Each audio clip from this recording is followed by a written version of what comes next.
adjective agreement, right? All of those things, okay? And how, in fact, are students going to demonstrate this?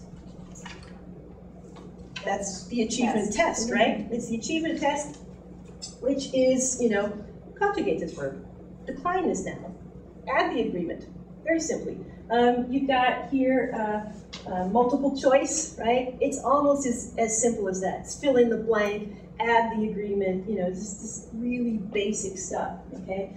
I know this little dude looks totally frustrated, but I happen to like achievement tests. When I was learning languages, I'm a real grammar guru. I did very, very well on achievement tests. It's a good thing nobody ever gave me a proficiency test because I would have failed that outright. Some of your students love to do this kind of stuff. In fact, they will, rebel if they don't get this stuff. And those are the students I get in my office. But, yes? I have a question about placement tests. Are we testing for achievement, or are we testing for proficiency?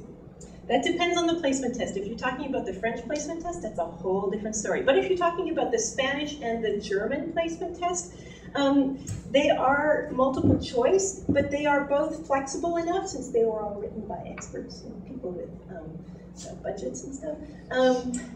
They actually work with the student abilities. So the questions will become more challenging as they go on.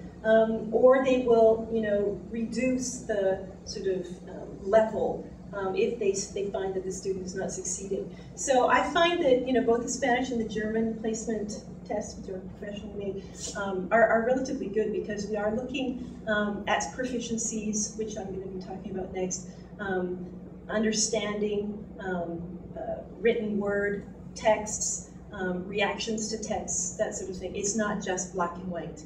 So I think placement exams have come a long way, except for the French one.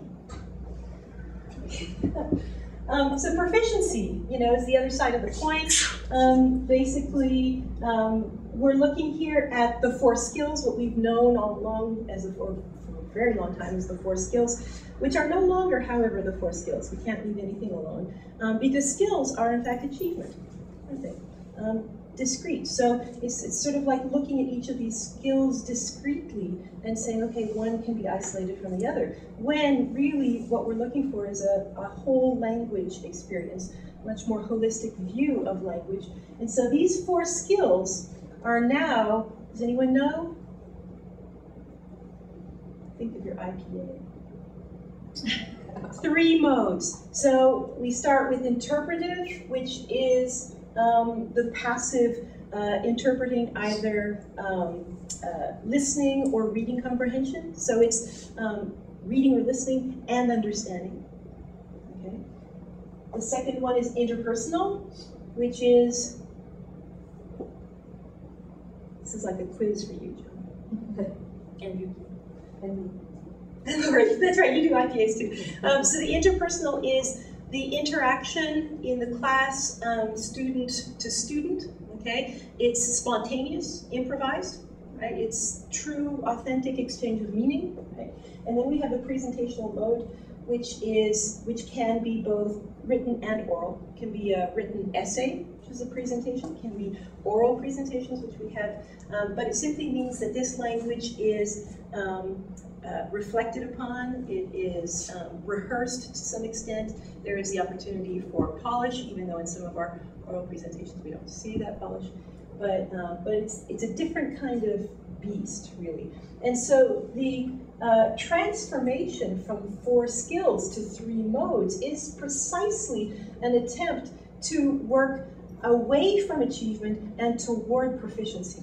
A way of getting away simply from recall of rote, discrete items to the performance of language, which is what language is supposed to do.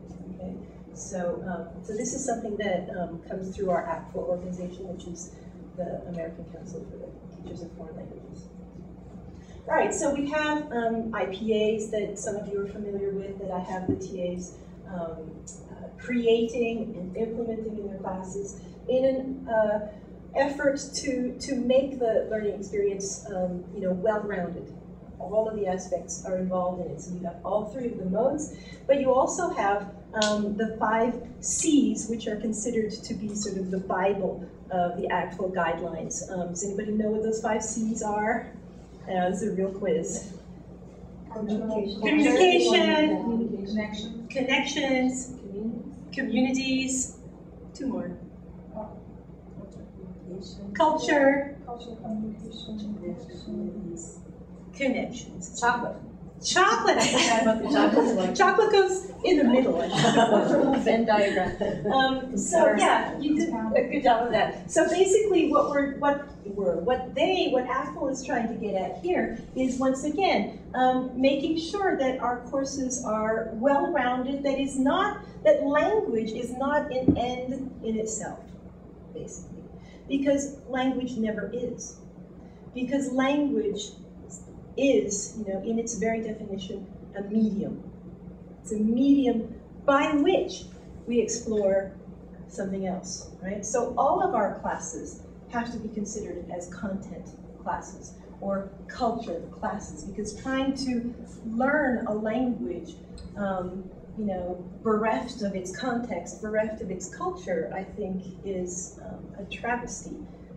So we could talk about Rosetta Stone, but we won't. So the culture issue, oh yeah, I have a little. Okay, so there's culture. Sorry, this is the first time using a clicker, so that's cool. Communication, I think, is, sous-entendu, completely understood here. We're looking for communication. I'm going to get back to communities, but the connections, what is that?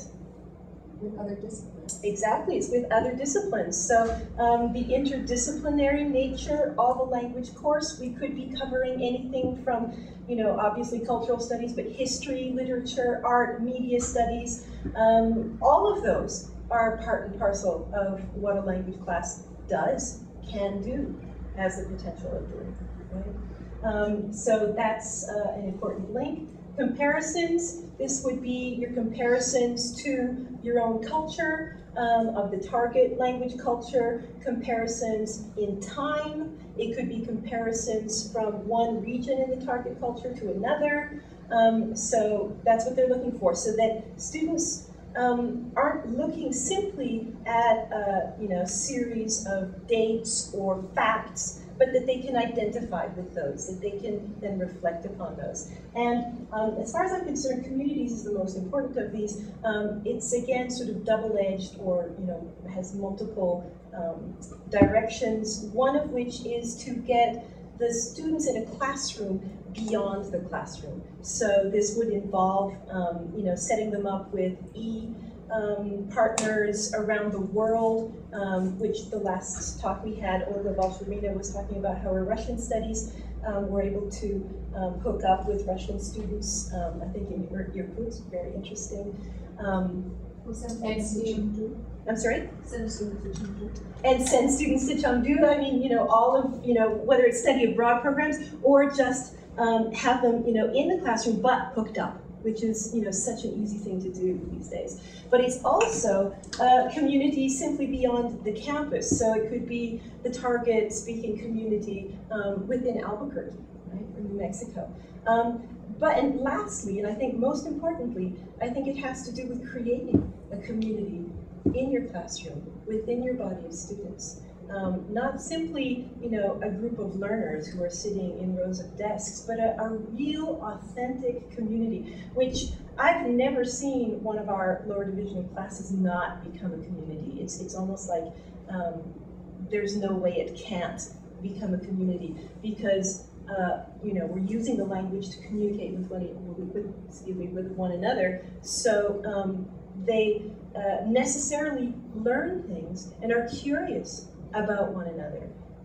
This creates community, and it creates a classroom that students want to come to, where they actually find sort of lifelong friends. All of this is a part of what language